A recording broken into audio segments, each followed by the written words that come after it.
अभी के टाइम पे हम सब जानते हैं कि यूएस डॉलर वर्ल्ड की स्ट्रॉन्गेस्ट करेंसी है और यूएस इकोनॉमी अभी के टाइम पे one of the strongest economy है। यूएस इकोनॉमी में थोड़ा सा भी उतार और चढ़ाव पूरे वर्ल्ड इकोनॉमी को इफेक्ट करती है और यहाँ तक कि पूरे मार्केट में रिसेशन की कंडीशन तक आ जा सकती है।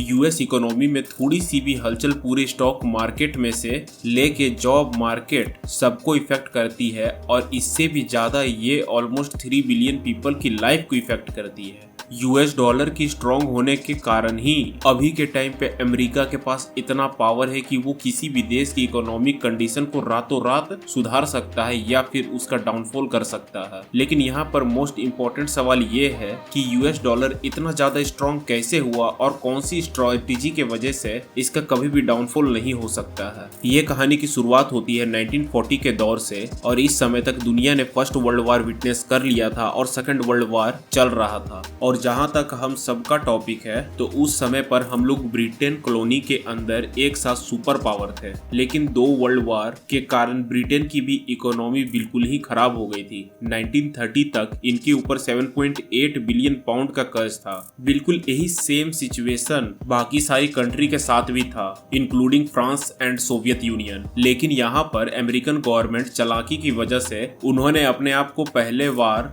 मर्चेंट के तौर पर दिखाया और फिर बाद में वॉर में पार्टिसिपेट भी किया after doing some business from war. इस दौरान में अमेरिका ने इंडस्ट्रियलाइजेशन पर काफी जोर देते हुए cotton, wheat, brass, rubber, automobile machinery और भी चीजों का मेजर एक्सपोर्टर बन गया। इसका रिजल्ट ये रहा कि United state one of the greatest economy, उनके एक्सपोर्ट की वैल्यू 2.4 बिलियन डॉलर से बढ़कर 6.2 बिलियन डॉलर हो गई, वो भी मात्र 1913 से लेकर 1917 के टाइम फ्रेम में। सेम थिंग वर्ल्ड वार 2 में हुआ जब यूनाइटेड स्टेट ने वापस से सेम स्ट्रेटेजी अपनाते हुए मेजर बिजनेस कर लिया वार से। 2 इतने खतरनाक फेज में सक्सेसफुल बिजनेस करने से यूनाइटेड स्टेट इतना स्ट्रांग हो गया कि उस समय उस अकेले देश के पास पूरे वर्ल्ड के मॉनेटरी गोल्ड का 75% था। यहाँ पर अपॉर्चुनिटी देखते हुए यूएस ने 44 कंट्रीज को गैदर करके ब्रेटन वुड एग्रीमेंट पर साइन करवाया इन 1944, जहाँ पर सारी 44 कंट्रीज ने अपनी करेंसी को यूएस डॉलर से पेग किया और फिर डॉलर को अल्टीमेटली गोल्ड से भी पेयर कर दिया। यहाँ पर 1 आउंस गोल्ड को $35 के इक्वल रखा गया और ये भी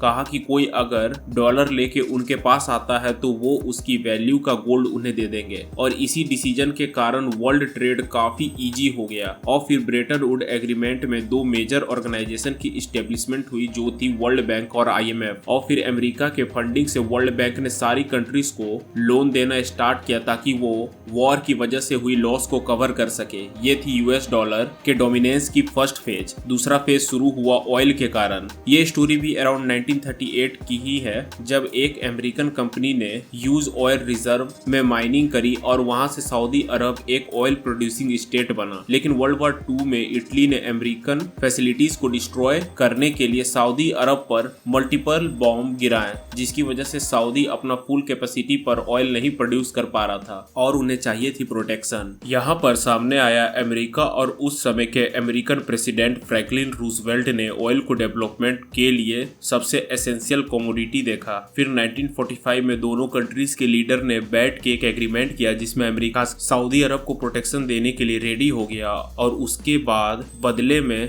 सऊदी किंग से ऑयल को सिर्फ यूएस डॉलर में बेचने की डिमांड रखी।